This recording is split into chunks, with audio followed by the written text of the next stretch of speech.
Hi hello എല്ലാവർക്കും പുതിയൊരു വീഡിയോയിലേക്ക് സ്വാഗതം. ഒരു ഈവനിങ് വ്ളോഗാണ് കേട്ടോ. അപ്പോൾ ഞാൻ പറഞ്ഞിട്ടുണ്ടായിരുന്നല്ലോ മോൻ ഇവിടെ ടർഫിൽ ചേർന്നിട്ടുണ്ടെന്ന്. അപ്പോൾ അവൻ യൂണിഫോമൊക്കെ കിട്ടിയതിന് ശേഷം അവൻ്റെ പേരെഴുതിയ ഡ്രസ്സൊക്കെ ഇട്ടിട്ട് ഇന്ന് ആദ്യമായിട്ട് പോകുന്ന ദിവസമാണ് കേട്ടോ. അപ്പോൾ ഉച്ചതിരിഞ്ഞാണ് ക്ലാസ്. 3 ദിവസമേ ഉള്ളൂ ആഴ്ചയിൽ. 2 ദിവസം മോർണിംഗും ഒരു ദിവസം ഈവനിങ്ങും ആണ് ക്ലാസ് ഉള്ളത്. അപ്പോൾ നമ്മളുടെ ഇവിടുന്ന് കുറച്ച് അങ്ങടേക്ക് നടക്കാനുണ്ട്. അപ്പം ഞാൻ അവനെ ക്രോസ് ചെയ്ത് വിട്ട് കഴിഞ്ഞിട്ടുണ്ടെങ്കിൽ പിന്നെ ആള് തന്നെ അങ്ങട് നടന്നു പൊക്കോളും. അപ്പോൾ ടർഫിൽ കയറുന്നത് വരെ ഞാനൊന്ന് നോക്കി നിൽക്കും. തിരിച്ച് വരുമ്പോഴും ആള് തനിയെ തന്നെ വരും കേട്ടോ. അവിടുന്ന് കോച്ചുമാർ ഇവരെ ക്രോസ് ചെയ്ത് കൊടുത്തു കഴിഞ്ഞിട്ടുണ്ടെങ്കിൽ പിന്നെ തിരിച്ച് വരുമ്പോൾ ആൾക്ക് കൂട്ടുകാരുണ്ട് നടന്നു വരാനായിട്ട്. അപ്പോൾ അവരുടെ ഒരുമിച്ച് നടന്നു വരും. അപ്പോൾ അവിടെ എത്തുമ്പോൾ ആളൊന്ന് നോക്കി ബൈ പറഞ്ഞു കഴിഞ്ഞാൽ അങ്ങോട്ട് കയറി കഴിഞ്ഞാൽ പിന്നെ എനിക്കൊരു സമാധാനമായി. അപ്പോൾ അങ്ങനെയാണ്. അപ്പോൾ സ്കൂൾ വിട്ട് കഴിഞ്ഞ് വന്നിട്ടുണ്ടെങ്കിൽ പിന്നെ ചായയൊന്നും കഴിക്കാതെയാണ് ആള് ടർഫിൽ പോവുക. കാരണം ചായയൊക്കെ കുടിച്ച് ഭക്ഷണമൊക്കെ കഴിച്ച് വയറ് നിറഞ്ഞ് കഴിഞ്ഞാൽ പിന്നെ ചാടാനും ഓടാനൊന്നും പറ്റാത്തത് കൊണ്ട് ഒന്നും കഴിക്കാതെയാണ് പോണത്. ഇനി പോയി വരുമ്പോഴാണ് ആൾക്ക് വിശപ്പുണ്ടാവുക. അപ്പം അത് കഴിഞ്ഞ് ഞാനൊന്ന് കടയിൽ പോവാണ് കേട്ടോ. എനിക്കാണെങ്കിൽ ഞാൻ പറഞ്ഞല്ലോ ഈ ഒരു തൊണ്ടവേദനയും മൈഗ്രെയിൻ്റെ ഇതും ഒക്കെ അത്രയും ശക്തിയായിട്ടായതുകൊണ്ട് എനിക്ക് ഈ എന്താ പറയുക സൂര്യൻ്റെ വെളിച്ചം ഒട്ടും പറ്റുന്നില്ല. എനിക്ക് കണ്ണ് പോലും തുറക്കാൻ പറ്റാത്തൊരവസ്ഥയാണ് വെട്ടത്തിലോട്ട്. അത്രയും തലവേദന. അപ്പോൾ അതുകൊണ്ട് ഡോക്ടർ എൻ്റെ അടുത്ത് പറഞ്ഞു ഒരു 9 to 5 പറ്റുമെങ്കിൽ ആ സമയത്ത് പുറത്തേക്ക് ഇറങ്ങാതിരിക്കുക എന്ന് പറഞ്ഞു. എനിക്ക് ആ ചൂട് ഒട്ടും സർവൈവ് ചെയ്യാൻ പറ്റുന്നില്ല. അപ്പം ഞാൻ എപ്പോഴും ഇപ്പോൾ പോകുന്നുണ്ടെങ്കിൽ തന്നെ ഒരു 5 o'clockന് ശേഷമാണ് പുറത്തും കടയിലൊക്കെ ഒന്ന് പോകാറുള്ളൂ. അപ്പം എനിക്ക് അത്യാവശ്യം കുറച്ച് സാധനങ്ങൾ മേടിക്കാനുണ്ട്. അങ്ങനെയൊക്കെ മേടിക്കാനുണ്ടെങ്കിൽ ഞാൻ ഓടി വരുന്നൊരു കടയാണ് കേട്ടോ. നമ്മുടെ വീടിൻ്റെ അടുത്തുള്ള കടയാണ്. ഇവിടെ പലചരക്ക് സാധനങ്ങളൊന്നും കിട്ടില്ല. ബാക്കി ഇങ്ങനെ ഈ ലൊട്ടിലൊടുക്ക് പാത്രങ്ങളും പ്ലാസ്റ്റിക്കിൻ്റെ കാര്യങ്ങളും ചൂല് ഇങ്ങനെയുള്ള കാര്യങ്ങളൊക്കെ എന്താണെങ്കിലും വന്നു കഴിഞ്ഞാൽ ഇവിടെ നിന്ന് മേടിക്കാൻ കിട്ടാറുണ്ട്. അപ്പം ഞാൻ സ്വതവേ ഇവിടെ നിന്നാണ് എല്ലാം മേടിക്കാറുള്ളത്. അങ്ങനെ ഞാൻ കടയിൽ പോയി വന്നു. ദേ മാറാല ചൂല് ഞാൻ വന്നപ്പോൾ തന്നെ ഒന്ന് ഉദ്ഘാടിച്ചു. പൊടിയുണ്ട് കേട്ടാ. ഇതാവുമ്പോൾ നമുക്ക് ഇങ്ങനെ എന്താ പറയാ ഇങ്ങനെ നീട്ടാം. നീട്ടാം. അത് കഴിഞ്ഞ് ആവശ്യത്തിൽ കഴിഞ്ഞ് ഇങ്ങനെ ചുരുക്കി ഇങ്ങനെ തന്നെ വെക്കാം. അപ്പൊ വെക്കുമ്പോൾ നമുക്ക് ഇതുപോലെ ഉയരം കുറച്ച് വെക്കാൻ പറ്റും. പിന്നെ ഞാൻ 2 ചെറിയ കയ്യില് മേടിച്ചു. നമുക്ക് എല്ലാ കയ്യിലുകളും വലുതാണ്. അപ്പൊ ഈ ടേബിളുമ്മ കൊണ്ടുവയ്ക്കുന്ന സമയത്തേ വലിയ കയ്യിലാവുമ്പോൾ നമ്മൾ ഇത്രയും പോകുന്ന കറിപ്പാത്രത്തിലാണ് കറി എടുക്കുക. കയ്യിൽ മാത്രം ഇങ്ങനെ വലുത്. അപ്പൊ അതിനനുസരിച്ച് ചാറുകറി എടുക്കാനും തോരൻ എടുക്കാനും പാകത്തിനുള്ള 2 കുഞ്ഞ് കയ്യിൽ മേടിച്ചു. പാത്രങ്ങൾ നമ്മൾ എത്രയൊക്കെ മേടിച്ചെന്ന് പറഞ്ഞാൽ നമ്മൾ ഉപയോഗിച്ച് വരുമ്പോഴാണ് നമുക്ക് ഓരോരോ പാത്രങ്ങളുടെ ആവശ്യങ്ങൾ വരിക. പിന്നെ ഇത് മീൻ കഴുകാനായിട്ട് മേടിച്ച പാത്രമാണ്. അത്യാവശ്യം നല്ല വലിപ്പമുണ്ട്. അപ്പൊ കുറച്ച് മീൻ മേടിച്ചാലും കുറെ അധികം മീൻ മേടിച്ചാലും ഉപയോഗിക്കാൻ പാകത്തിനുള്ള വലിപ്പമുണ്ട്. അപ്പൊ ഇത് മീൻചട്ടിയുടെ കൂടെ തന്നെ വെക്കും. കാരണം എന്താ വെച്ചിട്ടുണ്ടെങ്കിൽ ഞാൻ ദുബായിലായിരുന്നപ്പോഴും മീൻ കഴുകാൻ എപ്പോഴും ഒരു പാത്രം തന്നെയാണ് ഉപയോഗിക്കുക.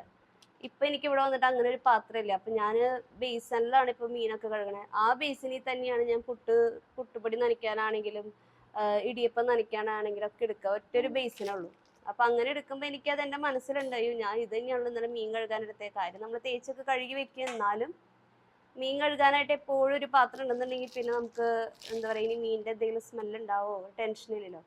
അപ്പം ഇത് ഇനി മീൻ കഴുകാൻ വേണ്ടി മാത്രമായിട്ട് ഉപയോഗിക്കുന്ന പാത്രമാണ്.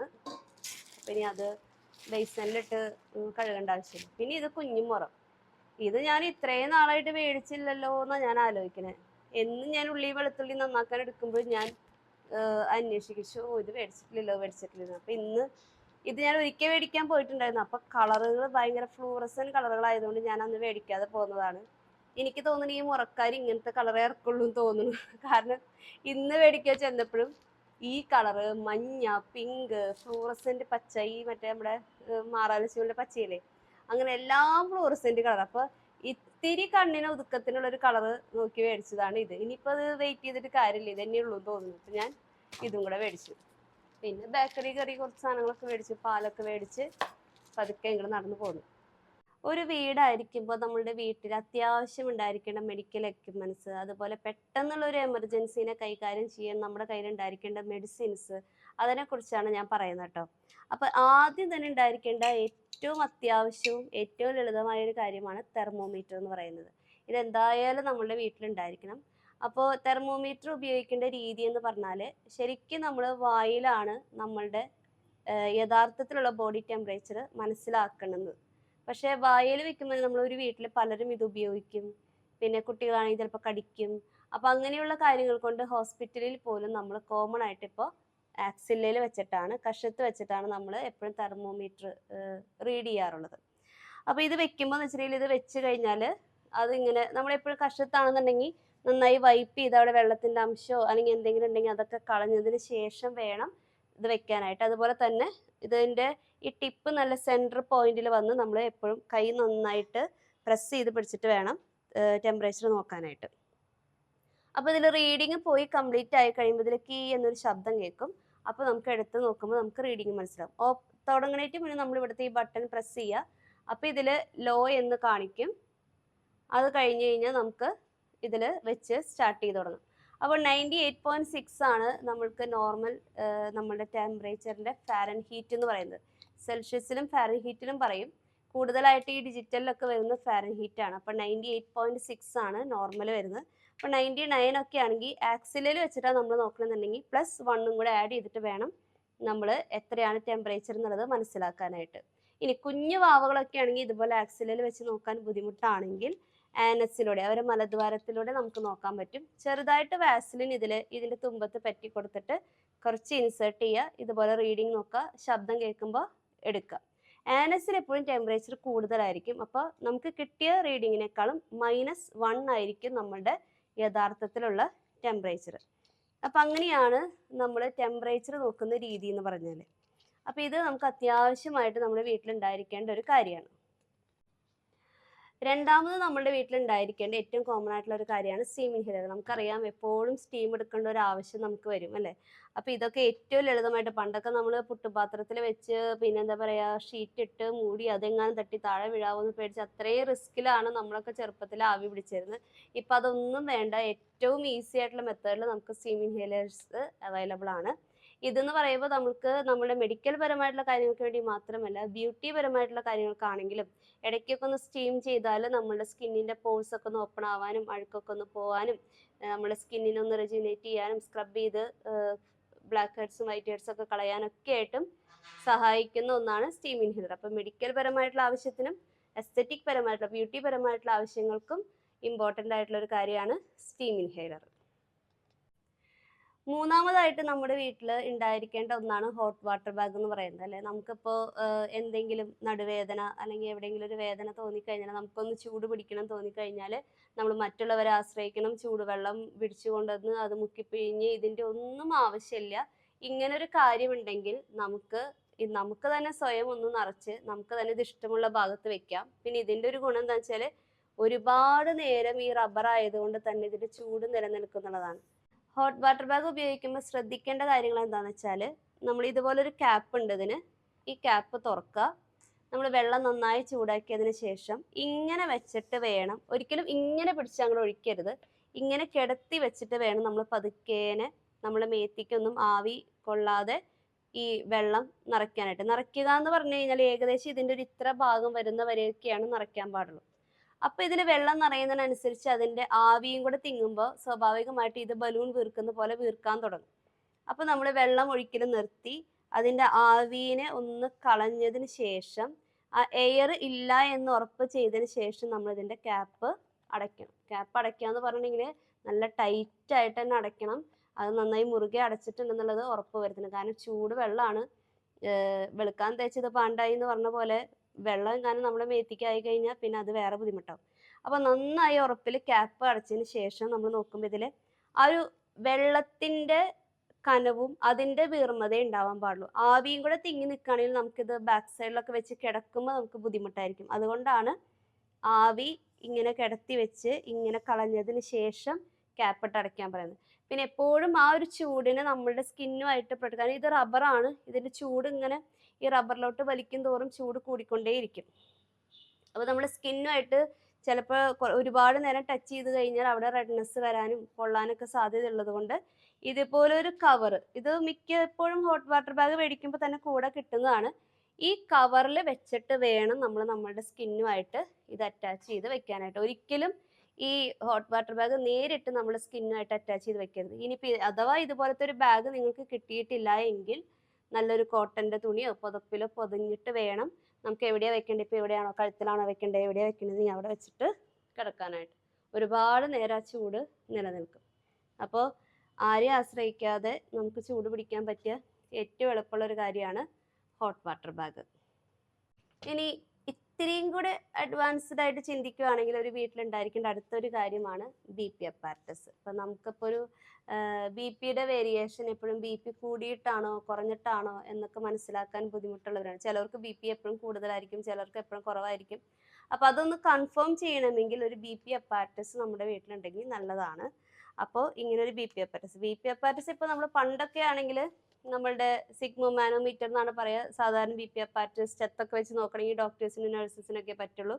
ഇപ്പം ഇതുപോലത്തെ ആയപ്പോൾ നമുക്ക് ആർക്ക് വേണമെങ്കിലും, ഒരു കുട്ടിക്ക് വേണമെങ്കിലും BP അപ്പാരറ്റസിൻ്റെ കപ്പ് കെട്ടി BP മെഷർ ചെയ്യാം.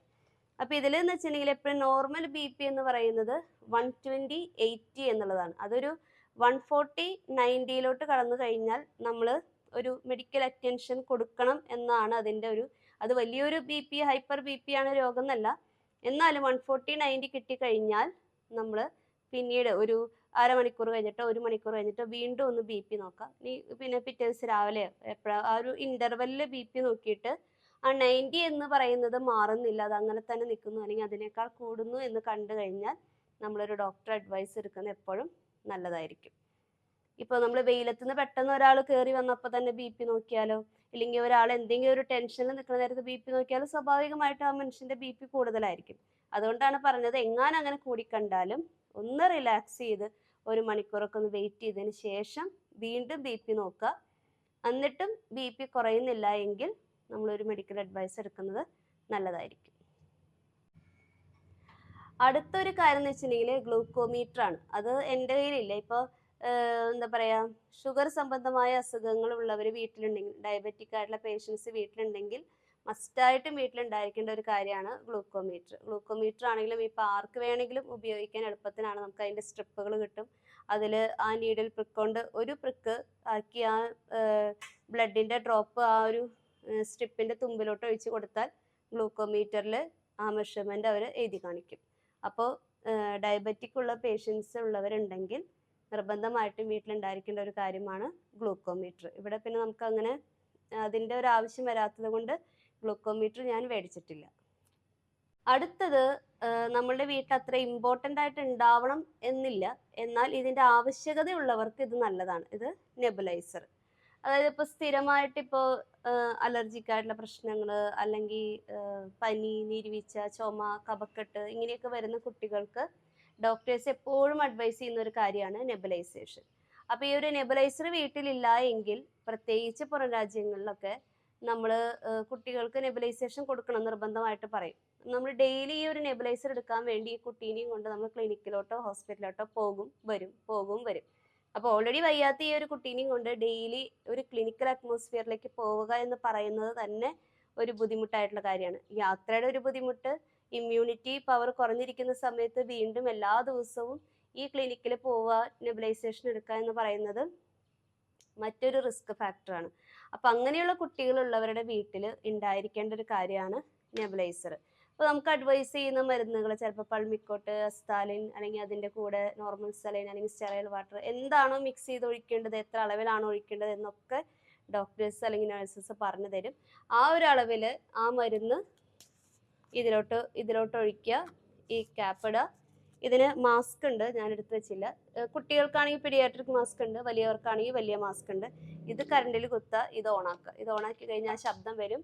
അതിൻ്റെ ഒപ്പം തന്നെ എപ്പോഴും മാസ്ക് വെച്ചിട്ട് ചെയ്യുന്നതാണ് നല്ലത്. കാരണം ആ ഇൻഹെയിലേഴ്സ് വരുന്ന ആ ഫ്യൂംസും അത് പുറത്ത് പോവാതെ ഫുള്ളായിട്ട് നമ്മൾ മൂക്കിലോട്ടും വായിലോട്ടും കയറാൻ വേണ്ടിയിട്ടാണ് മാസ്ക് വെച്ച് ഉപയോഗിക്കുന്നത്. പക്ഷെ ചിലവർക്കൊക്കെ മാസ്ക് വെച്ച് ഉപയോഗിക്കുന്നത് കുറച്ച് സഫോക്കേഷനായിട്ട് ഫീൽ ചെയ്യുന്നതുകൊണ്ടാണ് ഇത് ഊരി മാറ്റിയിട്ടായാലും കുട്ടികൾ ഇപ്പോൾ ചിലവർ പറയും, അമ്മമാർ പറയും, അയ്യോ നെബുലൈസേഷൻ എടുക്കുമ്പോൾ കുട്ടികൾ ഭയങ്കര കരച്ചിലാണെന്ന് പറയും.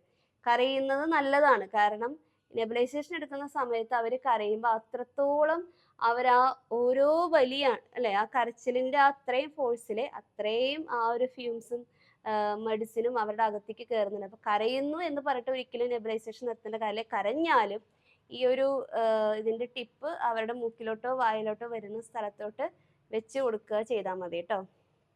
അപ്പം അങ്ങനെയുള്ള ആവശ്യം ഉള്ളവർക്ക്, അല്ലാത്തവർക്ക് ഇതിൻ്റെ ആവശ്യമില്ല.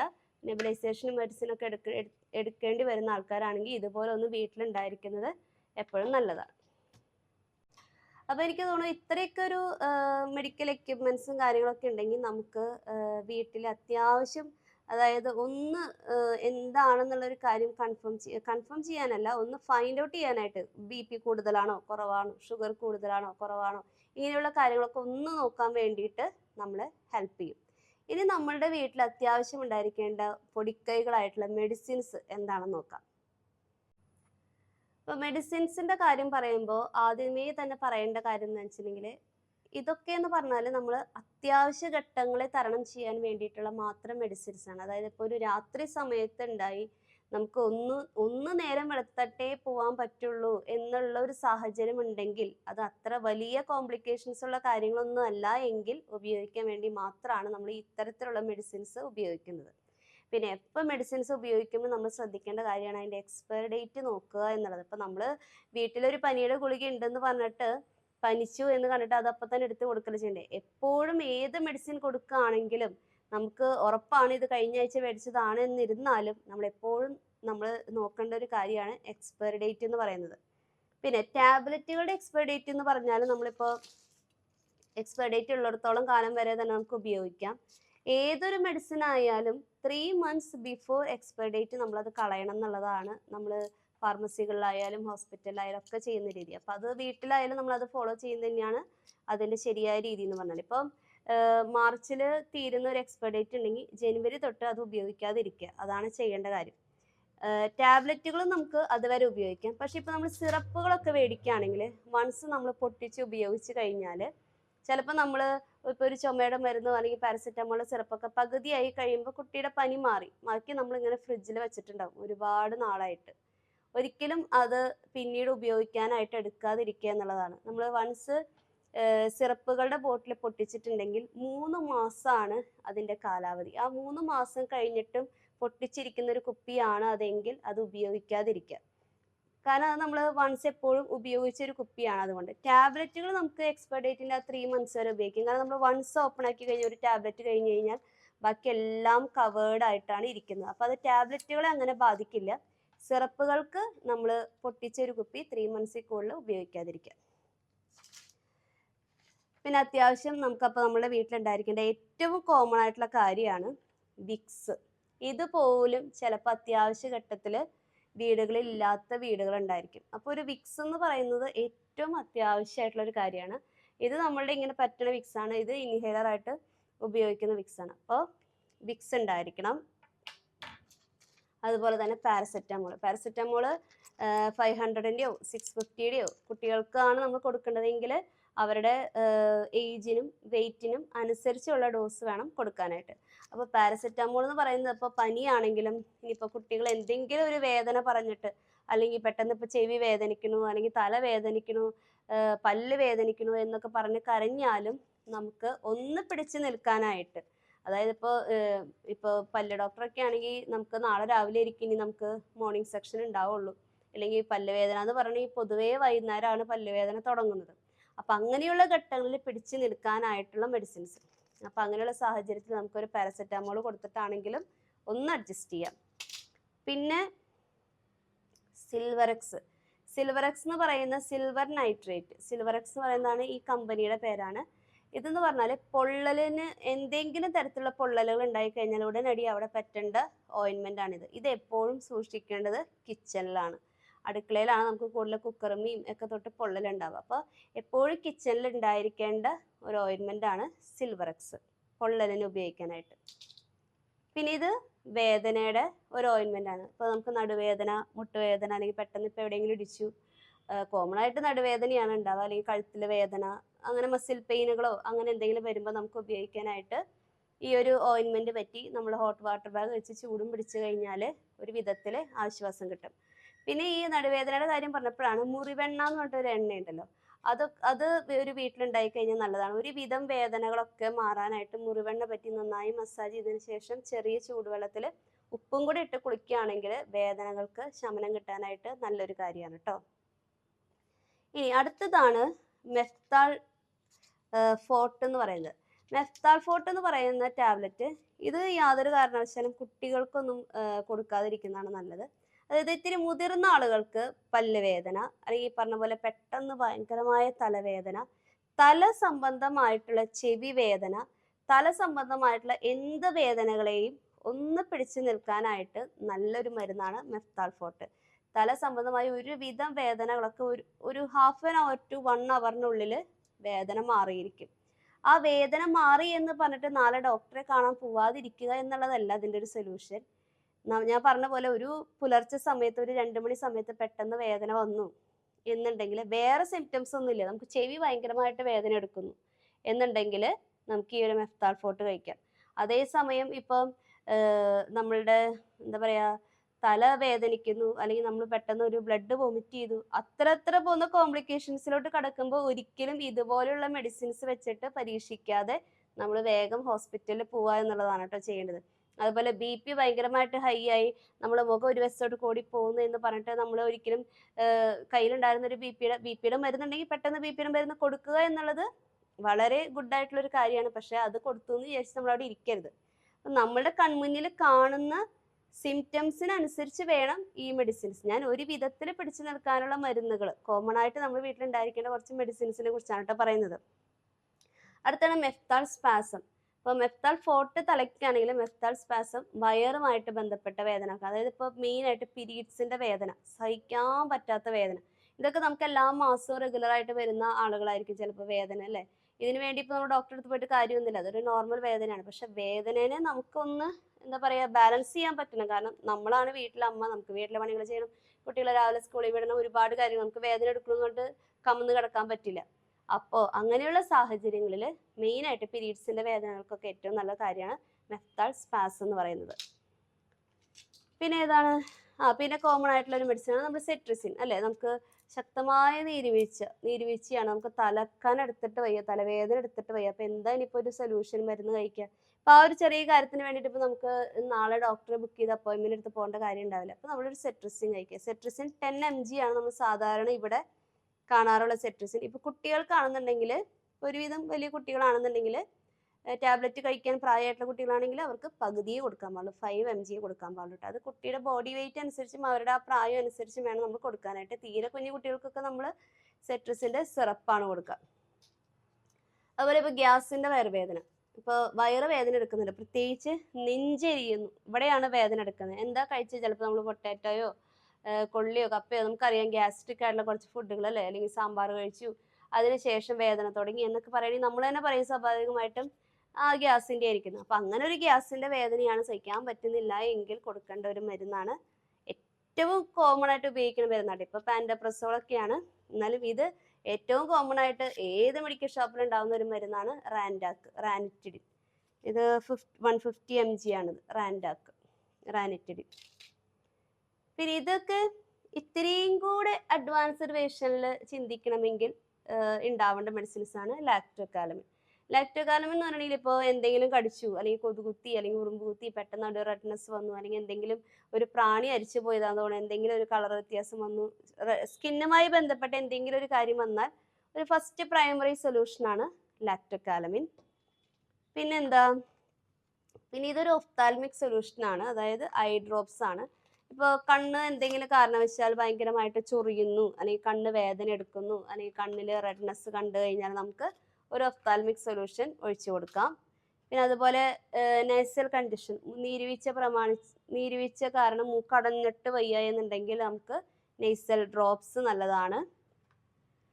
പിന്നെ ഇത് ബിറ്റാഡിൻ്റെ ഓയിൻമെൻറ്റ്, ഇത് എല്ലാവർക്കും വീട്ടിലുണ്ടായിരിക്കുന്നത് ഏറ്റവും കോമൺ ആയിട്ടുള്ള ഒരു കാര്യമാണ്. ഇപ്പോൾ പെട്ടെന്നൊന്ന് കൈ മുറിഞ്ഞു, തട്ടി പൊട്ടി, അങ്ങനെയുള്ള സമയങ്ങളിൽ നമുക്ക് ബിറ്റാഡിൻ്റെ ഓയിൻമെൻറ്റ് ഏറ്റവും നല്ലത്. ബിറ്റാഡിൻ്റെ സൊല്യൂഷൻ ഉണ്ടെങ്കിൽ പഞ്ഞി വെച്ച് അതൊക്കെ ഒന്ന് വൈപ്പ് ചെയ്തതിന് ശേഷം ഓയിൻമെൻറ്റ്, അല്ലെങ്കിൽ എന്തായാലും ഒരു മുറിവ് ഉണ്ടായി കഴിഞ്ഞാൽ നേരിട്ട് ഒരിക്കലും ഈ ഓയിൻമെൻറ്റ് എടുത്ത് പറ്റില്ല. ആ മുറിവ് ക്ലീൻ ചെയ്യുക എന്ന് പറയുന്നതാണ് ആദ്യമായിട്ട് ചെയ്യേണ്ട കാര്യം. ഡെറ്റോളിൻ്റെ സൊല്യൂഷൻ ഉണ്ടെങ്കിലോ അല്ലെങ്കിൽ നമ്മുടെ നല്ല വെള്ളത്തിൽ ആ മുറിവിനെ ക്ലീൻ ചെയ്തതിന് ശേഷം ബിറ്റാഡിൻ്റെ ഓയിൻമെൻറ്റ് പറ്റാം.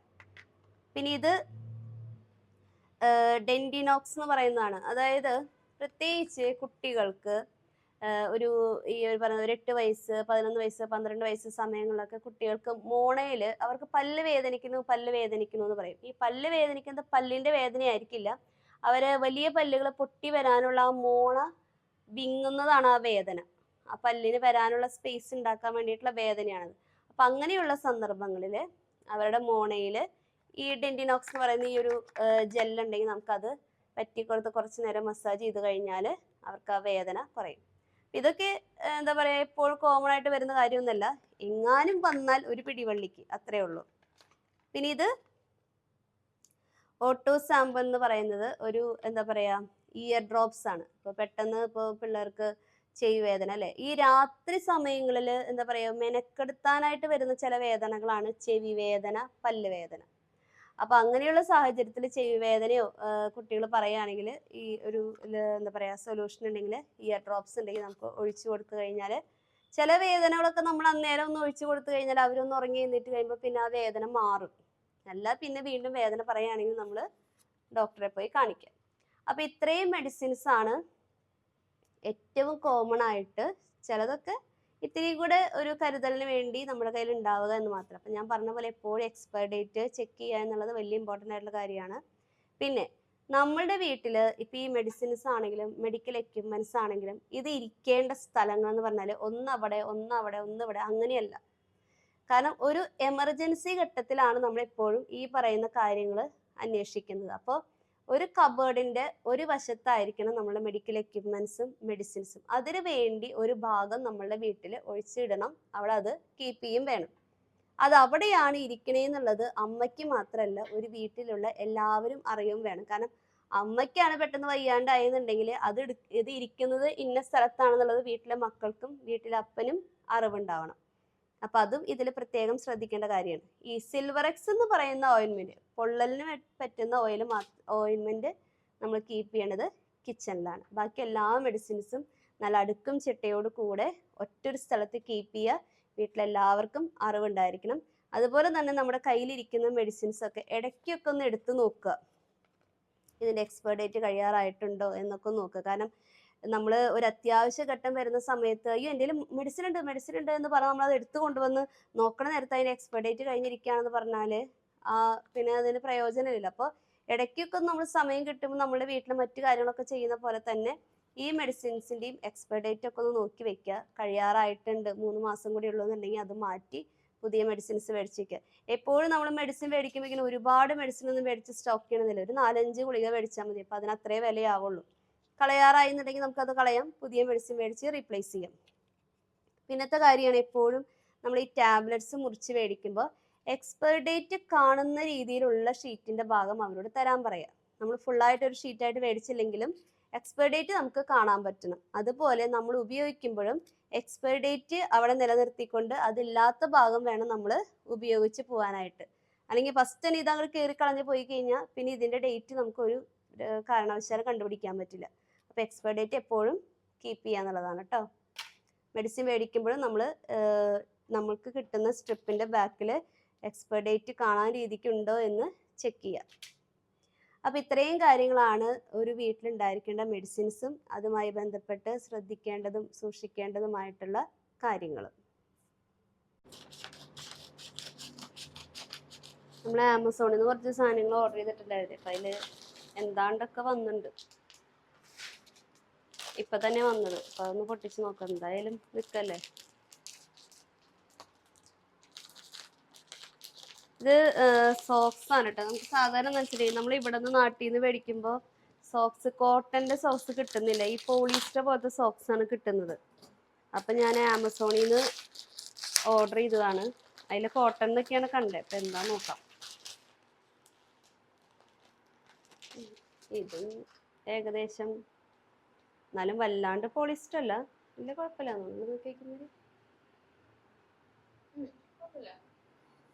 നമ്മള് 3 എണ്ണത്തിന്റെ ഒരു പേരാട്ട മേടിച്ചേക്കണേ. ഇനി ഇത് മേടിച്ചിട്ട് നോക്കിയിട്ട് ഓക്കെ ആണെങ്കിൽ മേടിക്കാന്ന് വിചാരിച്ചിട്ട്. ലെങ്ത് ഒക്കെ ഓക്കെ ആണ്. 6 ആണ് നമ്മൾ മേടിച്ചേണ്ട ലെങ്ത് ഓക്കെയാണ്. 3 എണ്ണം ഉണ്ടായിരുന്നു, പക്ഷെ ഇതിൽ 5 എണ്ണം ഉണ്ട് കേട്ടോ. നമ്മൾ ഓർഡർ ചെയ്ത പാക്കിൽ 3 പെയർന്നാണ് ഞാൻ കണ്ടിട്ടുണ്ടായത്. ഇപ്പൊ ഇതില് 5 പെയറുണ്ട്, ധാരാളമായി. അപ്പൊ ഇനി വേണ്ട, വേറെ ഇത് മതി. ഇതില് ഫേസ് വാഷ് ആണ്. ഇതിന് പ്രത്യേകിച്ച് ഓഫർ ഒന്നും ഉണ്ടായിരുന്നില്ല. നമ്മൾ പുറത്തുനിന്ന് മേടിച്ചപ്പോഴത്തെ സെയിം പ്രൈസ് തന്നെയാണ്.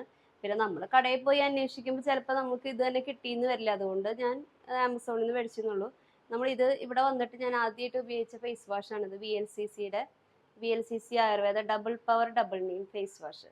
ഇത് എന്താണെന്ന് വെച്ചാലുണ്ടല്ലോ, നമ്മൾ ഫേസിലിട്ട് ഫേസ് വാഷ് ചെയ്ത് കഴിയുമ്പോഴേ, നമ്മളിപ്പോൾ ഒരു വിക്സ് ഗുളികയൊക്കെ കഴിക്കുമ്പോൾ നമ്മളെ തൊണ്ടയ്ക്ക് ഉണ്ടാവുന്ന ഒരു അനുഭവം ഉണ്ടാവില്ല, ഇങ്ങനെ ഒരു തണുപ്പ് പോലെ. അതുപോലത്തെ ഒരു ഫീലാണ് ഇതിട്ട് ഫേസ് വാഷ് ചെയ്ത് കഴിഞ്ഞാൽ നമ്മുടെ മുഖത്തിന് കിട്ടുന്ന ഒരു എഫക്റ്റ്.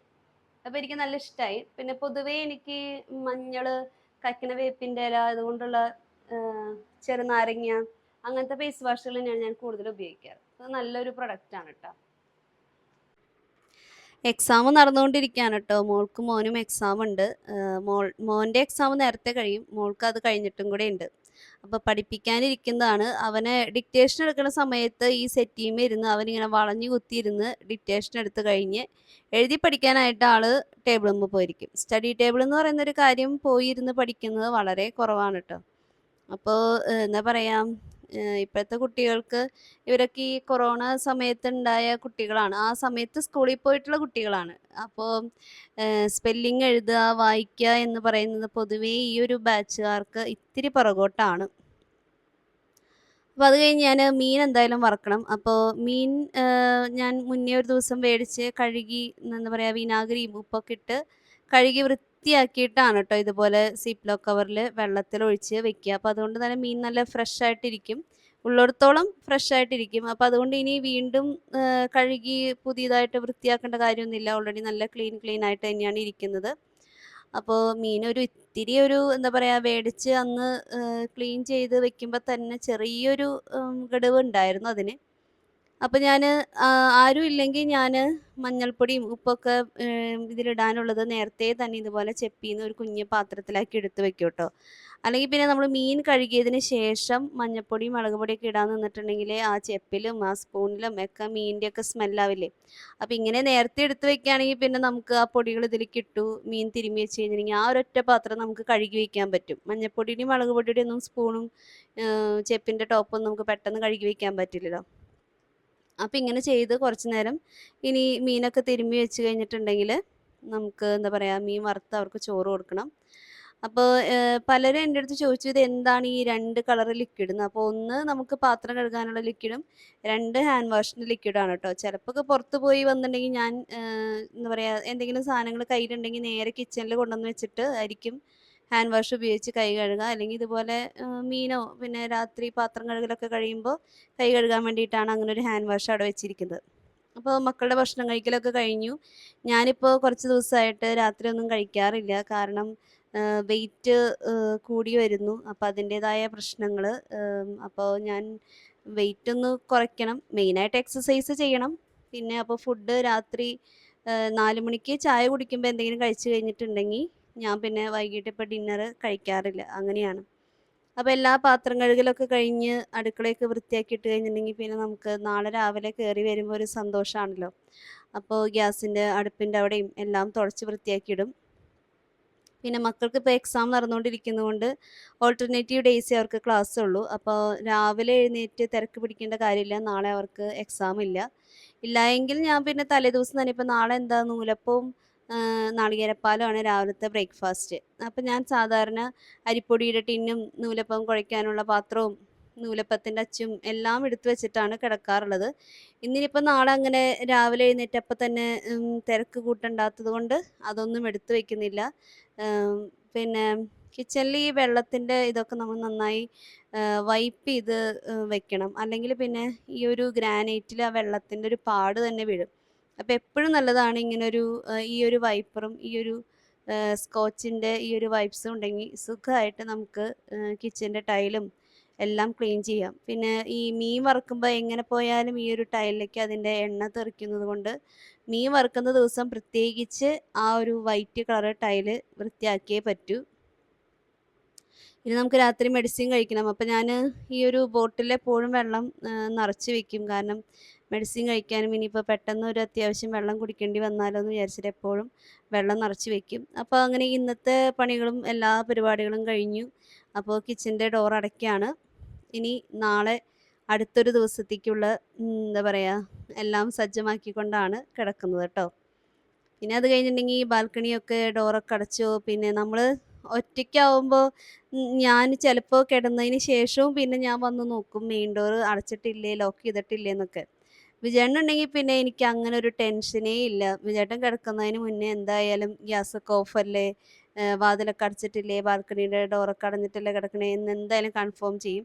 അപ്പോൾ വിജയേട്ടനുള്ള സമയത്ത് ഞാൻ അങ്ങനെയുള്ള കാര്യങ്ങൾ ഞാൻ നോക്കാറേ ഇല്ല. പക്ഷേ നമ്മൾ ഇവിടുത്തെ ഹെഡായിരിക്കുന്ന സമയത്ത് നമ്മൾ തന്നെ നോക്കണം. ചിലപ്പോൾ ഞാൻ കിടന്ന് കഴിയുമ്പോൾ എനിക്ക് പിന്നെ ഒരു ടെൻഷനാണ് അടച്ചിട്ടുണ്ടോയെന്ന്. ഞാൻ വീണ്ടും പോയി ചില സമയങ്ങളിൽ നോക്കാറുണ്ട് കേട്ടോ. ഇനി എന്താ മെഡിസിൻ കഴിക്കണം. ഞാൻ പറഞ്ഞില്ലേ ഇപ്പോൾ എനിക്ക് ആർത്രൈറ്റിസിൻ്റെ ഒരു മെഡിസിൻ നമുക്ക് സ്ഥിരമായിട്ട് കഴിക്കാനുണ്ട്. പിന്നെ ഒരു വൈറ്റമിൻ്റെ ടാബ്ലറ്റ് ഉണ്ട്. പിന്നെ അത് കൂടാതെ ഇപ്പോൾ ഈ പുതിയതായിട്ടാണിപ്പോൾ മൈഗ്രെയിൻ്റെ ടാബ്ലറ്റ്, അത് 2-3 തരം ഗുളികകളുണ്ട്. കാരണം എനിക്ക് തലവേദന സഹിക്കാൻ പറ്റുന്നില്ല. അപ്പോൾ അതിൻ്റെ ഒരു എന്താ പറയുക ഭയങ്കര BP കുറവാണെങ്കിലും തലയിലേക്കുള്ള ആ ഒരു മൈഗ്രെയിൻ്റെ പ്രഷർ ഭയങ്കര കൂടുതലാണ്. അപ്പോൾ അതിൻ്റെ മെഡിസിനുണ്ട്. മരുന്ന് കഴിക്കാൻ ഇഷ്ടമുണ്ടായിട്ടൊന്നുമല്ല, പക്ഷേ കഴിക്കേണ്ട ഒരു ആവശ്യം വന്നു കഴിഞ്ഞാൽ കഴിച്ചല്ലേ പറ്റൂ എന്ന് വിചാരിച്ച് കഴിക്കുന്നതാണ്. എനിക്ക് എന്താ പറയുക സ്വതവേ എനിക്ക് മരുന്ന് കഴിക്കാൻ വളരെ മടിയുള്ള ഒരാളാണ്. പക്ഷേ കഴിഞ്ഞ ഒരു വർഷത്തോളം സമയമായിട്ട് മരുന്നുകൾ വിട്ട് നിൽക്കുന്ന ഒരു സമയമില്ല എനിക്ക്. ഒന്ന് കഴിയുമ്പോൾ ഒന്നൊന്നായിട്ട് ഇങ്ങനെ ഉണ്ടായിരിക്കും. ഇതിൻ്റെ ഇടയിൽ ഒരു ദിവസം ചെവി വേദന എനിക്ക് ഭയങ്കരമായിട്ട് ഒരു ദിവസം പുലർച്ചെ ഒരു 1 മണി 2 മണി സമയത്ത് ചെവി വേദന വന്നു. കയ്യിലുണ്ടായിരുന്ന മെഫ്താൾ ഫോർട്ട് ഞാൻ കഴിച്ചിട്ട് ഒരു 1 മണിക്കൂർ വെയിറ്റ് ചെയ്തിട്ടും എന്താ പറയുക വേദന കുറയാതായപ്പോൾ എനിക്ക് ടെൻഷനായി. ഞാൻ വീട്ടിലേക്ക് മമ്മീനെ വിളിച്ചു. മമ്മി അവിടെ നിന്ന് വീടിൻ്റെ അടുത്തുള്ളൊരു ഓട്ടോ ചേട്ടനെയും വിളിച്ച് 2 മണിയായിട്ടുണ്ടായിരുന്നു കേട്ടോ. ആ സമയത്ത് നമ്മൾ ആത്രയിൽ പോയി ഹോസ്പിറ്റലിൽ പോയി. ഹോസ്പിറ്റലിൽ എത്തിയപ്പോഴേക്കും ഞാൻ കഴിച്ച മരുന്നിൻ്റെ ഒരു ആക്ഷനായി തുടങ്ങി. എൻ്റെ വേദന കുറഞ്ഞു കുറഞ്ഞു വന്നു. അപ്പോൾ അവിടെ വെച്ച് ഡോക്ടർ നോക്കിയപ്പോൾ പ്രത്യേകിച്ചൊന്നും കണ്ടില്ല. അത് കഴിഞ്ഞ് പിറ്റേ ദിവസം ഞാൻ ENT-നെ പോയി കണ്ടു. അപ്പോൾ ഈ ഒരു മൈഗ്രെയിൻ്റെയും തൊണ്ടവേദനയും ആകെ എനിക്ക് സൈനസും ഈ ഒരു നേസൽ കൺജഷനൊക്കെ കാരണം ചെവിയിലോട്ട് ഒരു ചെറിയൊരു ഇൻഫെക്ഷൻ വന്നിട്ടുണ്ട്. അപ്പോൾ അതിൻ്റെ പ്രഷർ കൊണ്ടുള്ള വേദനയാണെന്ന് പറഞ്ഞു. അപ്പോൾ അതിന് ചെവിയിലേക്ക് വേണ്ടിയിട്ടാണ് ഈ മൂക്കിൽ മരുന്നൊഴിച്ചിട്ട് ആവി പിടിക്കുന്നത്. അപ്പോൾ മരുന്നുകളും മന്ത്രങ്ങളും ഒരുപാടുണ്ട്. എന്താ ചെയ്യുക, ചെയ്തല്ലേ പറ്റൂ. അത് കഴിഞ്ഞ് ഇന്നിപ്പോൾ ദേ കറണ്ട് ബില്ല് വന്നിട്ടുണ്ടായിരുന്നു. കറണ്ട് ബില്ല് നമുക്ക് നമ്മളുടെ എല്ലാ ഫ്ലാറ്റിലേക്കുള്ള കറണ്ട് ബില്ല് അവർ കൊണ്ടുവന്ന് തരും കേട്ടോ. കെയർ ടേക്കർമാർ കൊണ്ടുവന്ന് തരും. അപ്പോൾ അത് ഞാൻ ഡയറിയിൽ എഴുതി വെക്കുകയാണ്. നമുക്ക് ഒരു മാസം തുടങ്ങുമ്പോൾ തന്നെ എന്താ പറയുക നമുക്ക് കൃത്യമായിട്ട് അറിവുള്ള കുറച്ച് ചിലവുകളുണ്ടായിരിക്കില്ലേ. കുട്ടികളുടെ ഫീസ്, ട്യൂഷൻ ഫീസ്, പിന്നെന്താ കറണ്ട് ബില്ല് പിന്നെ നമുക്കറിയില്ല എത്രയാണെന്ന്. പിന്നെ കേബിളിൻ്റെ പൈസ, അങ്ങനെയുള്ള കാര്യങ്ങൾ എല്ലാം ഞാൻ കോമൺ ആയിട്ട് വേണ്ടത് എല്ലാ മാസവും എഴുതി വെച്ചിട്ടുണ്ടാവും. പിന്നെ നമുക്ക് വരുന്നതാണ് എക്സ്ട്രാ ചിലവുകൾ. അപ്പം ഒരു ബഡ്ജറ്റ് എന്ന് പറഞ്ഞാൽ അത് എന്താ പറയുക എനിക്ക് പൈസ വന്നു കഴിയുമ്പോൾ തന്നെ എനിക്ക് കൊടുക്കാനുള്ളതും എത്തിക്കാനുള്ളതും എല്ലാതും കഴിഞ്ഞാലാണ് എനിക്ക് സമാധാനം ഉണ്ടാവുള്ളൂ. അപ്പം ഞാനതൊക്കെ ടിക്ക് ചെയ്തിടും. കറണ്ട് ബില്ലാണെങ്കിൽ നമ്മൾ ഓൺലൈനിലാണ് പേയ്മെൻറ്റ് ചെയ്യുക. അപ്പം ഞാൻ വന്ന പിറ്റേ ദിവസം തന്നെ ഓൺലൈനിൽ പേയ്മെൻറ്റ് ചെയ്തിടും. കാരണം അത് പിന്നെ വിട്ടു പോയി കഴിഞ്ഞാൽ പിന്നെ ബുദ്ധിമുട്ടാവില്ലേ. അപ്പോൾ ഇതൊക്കെ എല്ലാതും എഴുതി വെക്കുക എന്ന് പറയുന്നത് ഭയങ്കര ഒരു സാറ്റിസ്ഫാക്ഷനുള്ളൊരു കാര്യമാണ്. അപ്പോൾ എൻ്റെ ഒരു ഡയറിയാണ് അത്. ഇങ്ങനത്തെ കുത്തിക്കുറിക്കാനുള്ള എൻ്റെ ഒരു പുസ്തകമാണത്. അതെനിക്കൊരു വലിയൊരു നേരം പോക്കാണ്. പിന്നെ അതുപോലെ എന്താ ചെയ്യുക, വീഡിയോസ് എന്തെങ്കിലും ചെയ്യാനുള്ള കാര്യങ്ങളോ അതൊക്കെ ഞാൻ എഴുതി വെക്കുന്ന ഡയറിയാണ് കേട്ടോ. അപ്പോൾ അങ്ങനെ ഇന്നത്തെ ഒരു ദിവസം കഴിഞ്ഞു. അതിൻ്റെ തിരശ്ശീല വീഴാണ്. അപ്പോൾ വൈകിട്ടൊരു കുളിയൊക്കെ കഴിഞ്ഞിട്ടാണ് കടയിലൊക്കെ പോയത്. പിന്നെ അത് കഴിഞ്ഞ് വന്നിട്ട് പിന്നെ അത്യാവശ്യം ചില പണികളൊക്കെ ഉണ്ടായിരുന്നു. പിന്നെ പ്രത്യേകിച്ച് മീൻ കഴുകാനും വൃത്തിയാക്കാനൊക്കെ ഉണ്ടായിരുന്നില്ല. അപ്പോൾ ചൂടെടുക്കുന്നു തോന്നിക്കഴിഞ്ഞിട്ടുണ്ടെങ്കിൽ ഇപ്പോൾ നമ്മൾ ഉച്ചയ്ക്ക് കുളിച്ചു, ഉച്ചതിരിഞ്ഞ് കുളിച്ചു എന്ന് പറയുന്നൊന്നും ഒരു വിഷയമുള്ള കാര്യമില്ല. ഞാൻ പിന്നെയും കുളിക്കും. എപ്പോൾ ചൂടെടുക്കുന്നോ അപ്പം ഞാൻ കുളിക്കും. മഴയൊന്നും മാറി നിന്നിട്ടേ ഉള്ളൂ. എനിക്കിപ്പോൾ തന്നെ ചൂട് സഹിക്കാൻ പറ്റാണ്ടായി തുടങ്ങി. എനിക്കറിയില്ല ഞാൻ എങ്ങനെ മുന്നോട്ട് പോയേ പറ്റൂ. അപ്പോൾ വൈകിട്ട് പിന്നെ നമ്മൾ കിടക്കാൻ പോകുന്ന നേരത്ത് ഏറ്റവും ഫ്രഷായിട്ട് എന്താ പറയുക ആ നേരത്ത് എന്താ പറയുക ബ്രഷ് ചെയ്യണം. നമ്മുടെ ബാക്കി പേഴ്സണൽ കെയറുകളെല്ലാം കഴിഞ്ഞ് കഴിഞ്ഞിട്ടുണ്ടെങ്കിൽ ഡ്രസ്സും മാറി ഫ്രഷായിട്ട് വരിക, ലൈറ്റ് ഓഫ് ചെയ്യുക, കിടക്കുക എന്ന് പറയുന്നതാണ് എനിക്ക് ഏറ്റവും ഇഷ്ടമുള്ള കാര്യം. അങ്ങനെ കിടന്നുറങ്ങിയാലാണ് എനിക്ക് ഉറക്കവും വരുള്ളൂ. അപ്പോൾ എൻ്റെ വൈകിട്ടത്തെ പരിപാടികളെല്ലാം കഴിഞ്ഞു. ഇനിയിപ്പോൾ നല്ലൊരു ഉറക്കം ഉറങ്ങണം. അതാണ് അടുത്ത ലക്ഷ്യം. മരുന്നുകൾ കഴിക്കുന്നതിൽ സെഡേഷനുള്ള മെഡിസിൻസും ഉണ്ട് കേട്ടോ, പ്രത്യേകിച്ച് ഈ ഒരു സൈനസിൻ്റെ ഒക്കെ മെഡിസിൻസ് അല്ലേ. അപ്പോൾ അതുകൊണ്ട് തന്നെ കിടക്കണത് മാത്രമേ എനിക്ക് ഓർമ്മയുണ്ടാവുള്ളൂ. കിടന്നു കഴിഞ്ഞിട്ടുണ്ടെങ്കിൽ ഞാൻ നല്ല ഉറക്കം ഉറങ്ങും. AC ഇട്ടിട്ട് ഉറങ്ങിയാൽ എനിക്ക് വീണ്ടും പ്രശ്നമാണ്. അതുകൊണ്ട് ഫാൻ തന്നെ ഇടുള്ളൂ. അപ്പോൾ അങ്ങനെ ഇന്നത്തെ ഒരു ദിവസത്തെ വിശേഷങ്ങളെല്ലാം തീരാണ്.